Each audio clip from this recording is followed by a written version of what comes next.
Jonah Ballow here for Knicks.com with the number 4 overall pick, Kristaps Porzingis. So we're going to go with Chris. Is that your name for now? Yeah, we should go with Chris. I think that's easier. Okay. So Chris, it was great to see you last night and the reaction obviously you had. And it was interesting because all along it seemed like the Knicks was a destination of choice by you. And you came here and held a private workout. So when your name was called, what was the instant reaction you had? My agent, a few minutes before I got heard my name called, he told me, the Knicks are going to take you, and I still couldn't believe it. Until I didn't hear actually my name getting called, I wasn't believing it. And once I heard it, it was just a great feeling, such a relief, for all the work that I put in, and being such a great organization like the Knicks that that has such a historic past, and just being a part of this team and organization, that would just be a dream come true for me. Now let's backtrack a little bit. Your family, all basketball players, right? Mom and dad and brothers. So at what point did you know that the NBA was going to be part of your future? At what age was that? I would say when I was 17, 18, because that's when I had a European championship, and as a team we did a good result, and myself I had a good championship, and a lot of interest from the NBA started to draw, because just young players in Europe, they wanted to see them develop, and so that's when I realized there's something real. Until that moment, it was always a dream for me, but I never realized it was that close. In that moment, I really started to visualize that moment when I could be playing in the NBA one day, and from that moment I just kept on working, and I'm very thankful to be in this position right now. You played on a pretty competitive team, competitive league, ACB Barcelona, and what was the biggest challenge in playing in that league, and maybe how that translates to what you'll be able to accomplish in the league? Playing in ACB, I think it was a great experience for me. 2 years being around professionals, great professionals who had long careers in Europe, like Bernie Rodriguez, Ben Woodside, Kirk Penny, who played in the NBA too. From those guys, just being around them day to day, what they do, how they prepare themselves for the games, all that on and off the court stuff that I could learn from them was just great for me, great experience, and I think that will definitely help me in my beginning in the NBA career. Okay, there's a lot of people out here that think they know basketball, and they're going to say, you do this well and you don't do this well. Well, why don't I just ask you, if you were an NBA scout, how would you describe your game? First of all, the most important thing for me is the love for the game I have.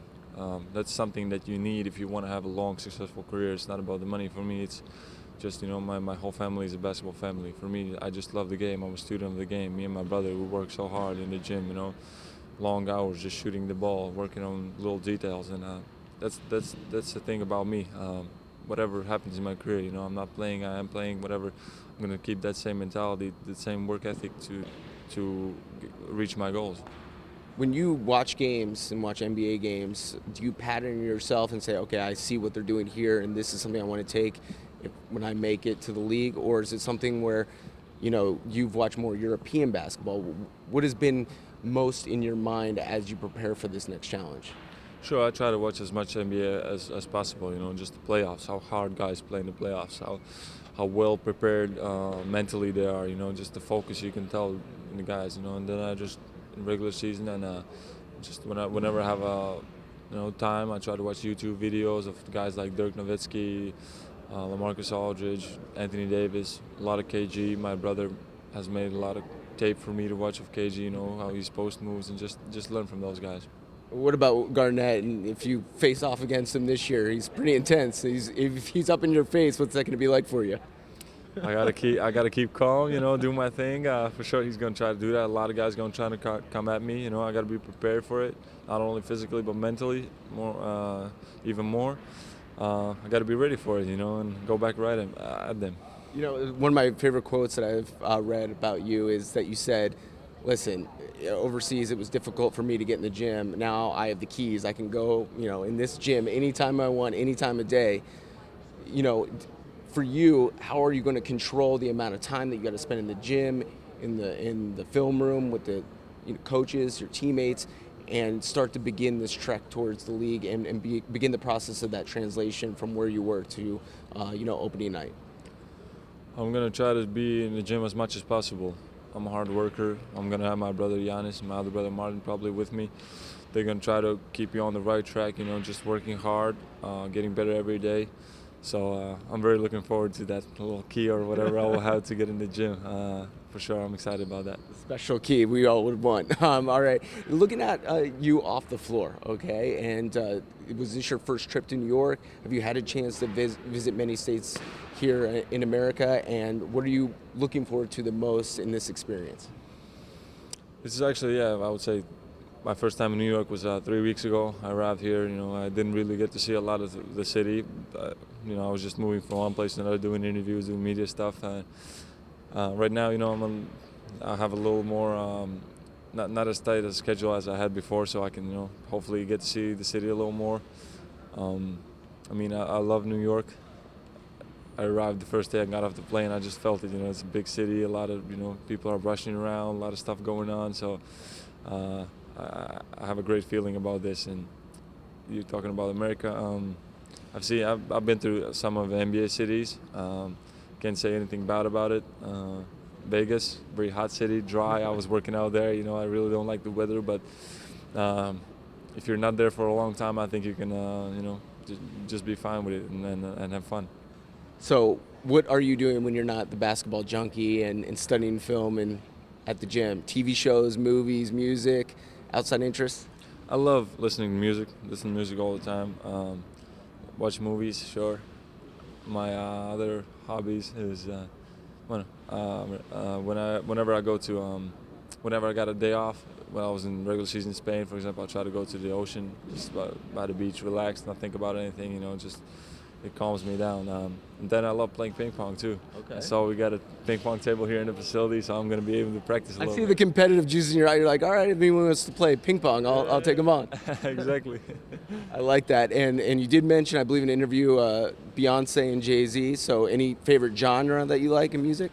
Any Genre? Type of music? Yeah, I listen to hip-hop, R&B. I love Drake.